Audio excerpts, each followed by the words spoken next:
This insane man kidnaps his neighbor, chains her up in his house, and held her captive for 12 days, all because she won't go on a date with him. Now, this man's name is Jeffrey Maxwell, and Jeffrey is living in Texas when this story starts, and he's always been a weird guy. One day, Jeffrey starts weirdly crushing on his neighbor. Her name's Lois. She's a deeply religious woman who keeps to herself, but Jeffrey decides he wants her. He starts persistently asking her out over and over again, to the point where it makes Lois very uncomfortable. So she rejects him and firmly tells him to stay away from her, as she should. Lois doesn't know what it is, but something about Jeffrey feels weirdly off, and she is right to trust her gut. Because a couple years earlier, this man left his wife of 11 years on the side of the road with duct tape on her mouth, a cut across her throat, and other injuries I can't say on here. His wife's name was Martha Martinez. Before they met, Martha was living in Mexico with her family. At some point, her and Jeffrey started messaging through a pen pal service, and they fell madly in love. Jeffrey asked her to move all the way to Texas so they could be together, but Martha's family did not approve. They felt like all this creepy energy from him. But Martha, being young and in love, packed her bags anyways. She flew to Texas and they got married. But almost immediately, things got dark. She realizes Jeffrey is not who he said he was. Turns out he is obsessed with chains, ropes, whips, control, and he wants her to fulfill all of his darkest fantasies. Which, fine, do what you want in the bedroom, but the problem is Martha, she was not rocking with any of that. And when she refuses, when she says no, Jeffrey just gets angry and he forces himself onto her. Her saying no actually plays into the fantasy of taking full control, and he would do as he wanted with her. I mean, he would lock her in a dark room for days all by herself, and this goes on for 11 years straight. She even gives birth to his son, and at this point she just accepts, this is my life. Until one night in 1987, Jeffrey puts substances into her system that makes her fall unconscious. Then he ties her wrists and ankles up with duct tape, and he harms her in ways that I genuinely can't say on here. And at some points, he cuts her throat from ear to ear. Afterwards, he just dumps her body on the side of the road and just leaves her there for dead. But then Martha's actually found. She's rushed to the hospital, and by some miracle, she survived. She tells police everything, and Jeffrey is immediately arrested. Martha then takes her little boy and runs back to Mexico because she is terrified of Jeffrey getting out and seeking revenge on her. But while he's in jail, he's writing her these long, manipulative ass letters, just apologizing, begging, guilt-tripping her to come back and forgive him. And little by little,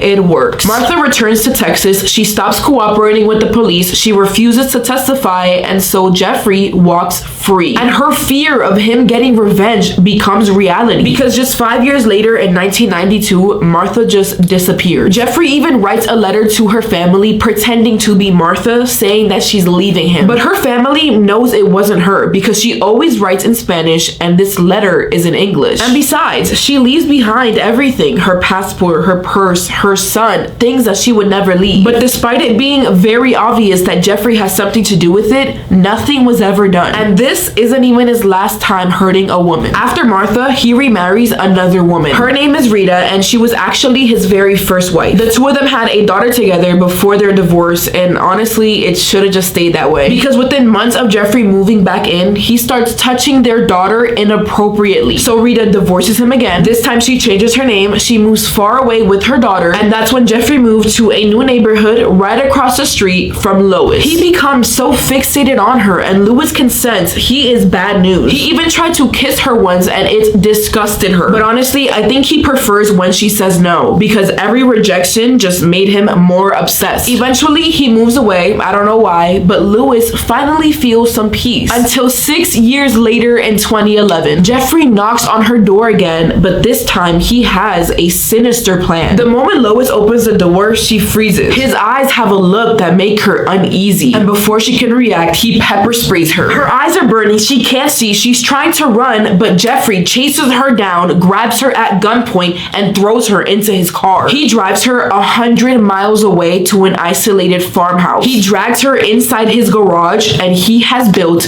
a chamber. In the center is a homemade deer skinning hoist. Basically an iron bar and electric winch meant for animal carcasses, but now he's using it on her. He strips her down naked, he takes her wrist and chains it onto the winch, and then he hoists her up into the air. Hanging hopelessly, she is and assaulted. And for the next 12 days, she is living through a real life horror movie. Jeffrey chains her to a bed. He padlocks her ankles. He gags her and locks her in a wooden box so tight it literally feels like a coffin. He whips her. He assaults her with objects. At one point, Lewis said that she bled for days. And she admitted before any of this happened, she had never been with a man. She said, "I wanted to die a virgin and Jeffrey ripped that from me." Eventually, Jeffrey gets really sick and the assault starts slowing down, but he still makes her sit on his lap while he's watching TV, still touching her. That is so disgusting. But then finally, Jeffrey makes a mistake. He forces her to write him a check, and when he cashes it, the bank flags it. Police show up at his house and Lewis runs to the door screaming, "I'm here, I'm here!" And finally, she is rescued. When police go inside his house, they find the her chamber, the chains, the box, the whips, everything. Jeffrey confesses but had the nerve to plead not guilty. Obviously, the jury did not buy it and it took them less than an hour to convict him. He got 3 life sentences and he won't be eligible for parole until he's like 119 years old. Lewis, on the other hand, had a chance to rebuild her life. Her community supported her and they bought her a brand new trailer home and even gifted her a piano. Martha has never been found and her family is still waiting for justice. Please be safe out there. I love you. Mwah. Group hug.